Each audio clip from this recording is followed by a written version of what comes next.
What's up, guys? So today, we're going on a little road trip. Going to pick up a car. I actually went on a couple days ago, and I went on a trip to pick up a different car for a new project, and that one turned into a complete pile of crap. Which, yeah, I was really angry about that. But I've got this other car. I'm gonna go check this one out. Hopefully this one turns out okay. We'll see. But yeah. We're gonna get over there, and then I'll show you, what we're looking at. So it's a little dark out here, but this is what I bought, guys. A little EK hatch. It's pretty decent. It's gonna need some work, but it's pretty decent. Just gotta get this thing loaded in the trailer and get back. All right, guys. I'm sure you're wondering, why did I buy a Honda Civic when I have all these projects? Well, the reasoning is that one of them is going to go away, and I'm sure you guys might be a little bit sad to hear this, depending, on how you feel about it, but the Mini Cooper is going to go away. Basically what's going to happen is this is going to replace it, and essentially the reasoning behind that is that the Mini Cooper, essentially I've basically come to the conclusion that I have reached the limits of the chassis for what I want to do with it. It works really good as a street car, it works really good as a roll race car, but it doesn't work at all as a road race car. The reasoning is that the suspension is inadequate. I can't run a sway bar because of the header. The radiator isn't big enough, the intercooler isn't big enough. I don't have room for an oil cooler. There's so many things that are working against this. Yes, I could probably spend tens of thousands of dollars and sit here and try to fabricate everything, or I could just put it in a different car, which, as far as I'm concerned, it makes way more sense to just put it in a different car. Even though the Mini Cooper is great and I do like it, the plan at the moment is I'm going to take everything out of that car and put it in there. Basically, I'm just going to get rid of that car as just a rolling shell, and this one is going to have all the parts in it. I'm going to redo the body.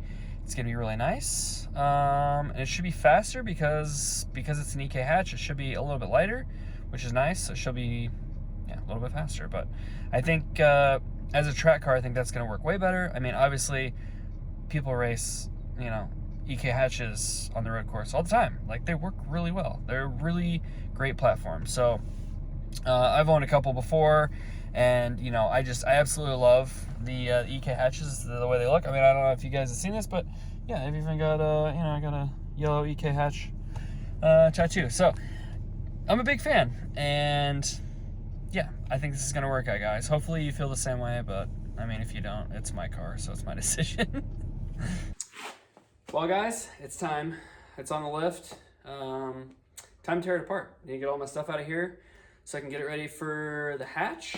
And yeah, I need to get this one ready for the next owner. It's already got another owner, and basically the plan is this one's gonna get stripped down. We're gonna put his stuff in it, and it's gonna be gone. And then he can enjoy it, and then I can start working on the hatch. So I need to get to tearing this apart. It's kind of sad, but also, I guess it is what it is.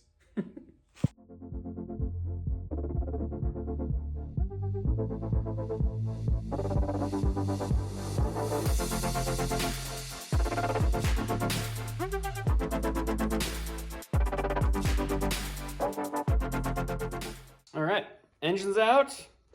Got pretty much all the stuff, just a big pile of parts here, and some of it's over there and everything else. But I got all the parts out, so now I'm just waiting for the other engine swap to put back in here so I can get this thing out of here. But at least all of my stuff is out of here, minus I still need to pull the seat, shift knob, and some other just like small miscellaneous. But for the most part, it's ready to go. Oh, and then wheels. But yeah, most of this stuff I gotta leave it in here because I gotta make sure the car runs and drives before I strip the rest of the parts out of there, because yeah, I think he still needs to bring me parts. So we're getting there. So hopefully he brings those things over tomorrow night, maybe Saturday. I don't know, we'll see. And then we can hopefully get her together. Hey guys, I'm driving the EK hatch to the DMV. So wish me luck. Hopefully I don't have any problems like I did with the white hatch, but this one, the VIN numbers all match and everything looks okay, so I think I'm fine, but we'll find out. This thing drives terribly, I gotta tell you. It's a good thing we don't have actual safety inspections here, because this thing would fail. This thing rides like a lumber wagon. Like the right front strut, totally blown out. It feels like the other ones might be partially blown out. Yeah, the suspension's totally washed out. But other than that, it drives okay, I guess. It's a good thing I've got new suspension already sitting in the garage. It's gonna go on here, as well as brakes and everything else. But first things first, let's make sure we can get through the title process. Yeah. Oh my God, guys, that was the most nerve-wracking thing in my life. But we got it. Got it inspected, got it titled. And I got this same guy at the DMV that I had with the white hatch. I don't think he recognized me. He was still a dick today for no fucking reason, but I made it through, got it titled. Oh my God, what a relief. All right, so my buddy dropped off the parts. So now we've got his engine that's going in. This is a K24A2. I don't remember what transmission this is. It's some sort of K20 situation. I don't know if it's a base or a 6-speed. I'd have to ask him, but yeah, it's complete. I really just need to switch over a couple things. I already did switch a few pieces, like the oil sender from the Mini. I put that one in there. I've got to swap out the oil pan for the Z3 oil pan off of that one, which kind of sucks, which means I gotta take that apart. But I also need to take the clutch out of this and the clutch out of that, because basically he couldn't get a clutch in time, so I'm gonna let him use the clutch out of there, and then he's just gonna buy me a new one to replace it. So we're gonna put that in there and then get the engine in. I'm getting there. I got the clutch pulled off of here. Clutch is on his engine now. Got the oil pan. Off of this one, I put just Type S on there just for the moment, which is, it's gonna end up getting that one, but this one's off. This one's ready to go on. If you guys didn't watch my other videos, you'll see that the reason I had to swap these oil pans out is because this mount mounts to the oil pan on this, which bolts to there, to the subframe, whereas this, if you look at RSX, just a Type S, it doesn't have that bolt set up.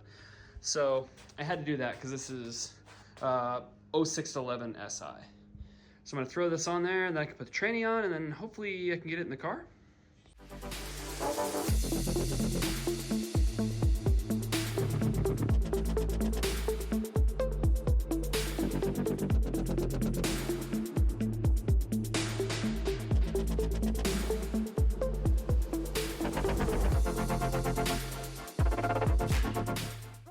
It's bolted in there, or at least the side mounts. I didn't do the rear mount yet. I need to roll under there and do that. I did run into a clearance issue. He actually has a different tensioner pulley than what I was running. And it's actually, kind of sort of see it, it's actually contacting right there. So I'm gonna have to dent that or cut it or something, but not a big deal. Otherwise it should fit. There shouldn't be any reason why it wouldn't. Guess just continue on. Getting closer, I've had to modify a few things. One of them being this coolant pipe. I was unable to bolt it to there because I had already cut this down to work with the K20. So in order to make it work, I basically put a spacer down here and bolted it there. So it's still solid, it's just not quite in the factory location, which works just fine. The radiator, because he had a K20 housing on there and I had a K24, I had to change the lower radiator hose. But everything else is kind of coming together. I got his regulator on there. Wiring's all pretty much figured out. Getting closer. So I had to pull the radiator back out because I had to figure out some sort of situation with the air intake. He brought me a couple different pipes and whatnot. I ended up cutting down this InGen pipe, and I made it work. It's really close to that shift lever, but it's not touching. It's actually held back by this. This is actually touching here, so it's pushing it away. I had to cut the plastic down there quite a bit, but I think it's gonna work out pretty good. Getting real close now, guys. It's weird seeing this thing without an intercooler and a supercharger here. Just a big ass hole, especially since his alternator is like down there instead of up high. Like it just looks really strange. There's like a big ass hole in the front, but you know what? It is what it is. Everything's starting to line up pretty good. I did have to cut the bottom of the battery box a little bit because he has a different water outlet than I've ever ran. So it didn't quite fit, but now it does. I think I'm at the point, I just need to do wiring. He's actually got Haltech 1500, so I gotta mount that up, get some wiring done, and we'll be just about there. There we have it, she's running.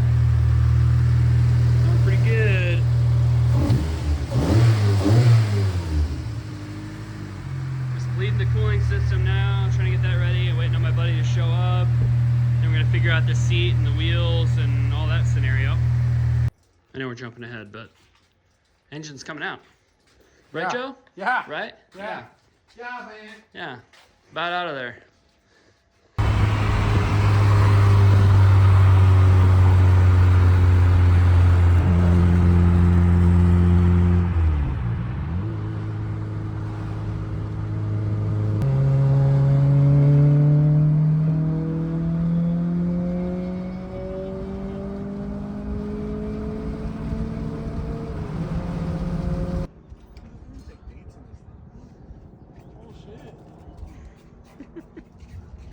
All right, so back here in the garage, looking at this thing, I thought I'll just walk around and kind of show you some of the things that kind of looking at that need addressed and things that are going to get changed, that kind of stuff. Kind of give you a look over what I have with the car to start, and you'll see where it's going. So like the front end, they basically they had that B-Series swap in there. Somebody had redone the engine bay pretty decent, honestly. It's not bad. I'm gonna end up redoing the whole thing because the plan at the moment is I'm gonna do brake line tuck, wire tuck. We're gonna end up doing EG subframe because I have that over there. We've got a lot of stuff that's gonna have to get taken out because I'm gonna end up smoothing this bay. I think I want to go through and take all the studs off and smooth everything out pretty decently. I'm not gonna go super show car crazy with it, but I want to get like pretty damn good. So it's not too bad up here, honestly. It's it's something I can work with. The front bumper is trash, it's broken. This fender is probably savable. It's a little dented in. There's a pretty good chance I might just buy new fenders. I haven't decided yet. I know how weak these fenders are, and if they get tweaked even a little bit, they're kind of screwed. So I probably will get new ones. The hood, it definitely has a dent up here, so it's gonna need a new hood. But this will work for now because I have some things that I want to try out, and this will be a good test hood on that front. The doors, both of them are actually pretty straight, pretty clean. This one, somebody got up here and they had pried in on the roof, so this is gonna have to get fixed, which really sucks. That's gonna be kind of a pain in the ass. And it tweaked the door a little bit, but I think I can tweak that back, no problem. The quarter panels, this one is by far the worst one.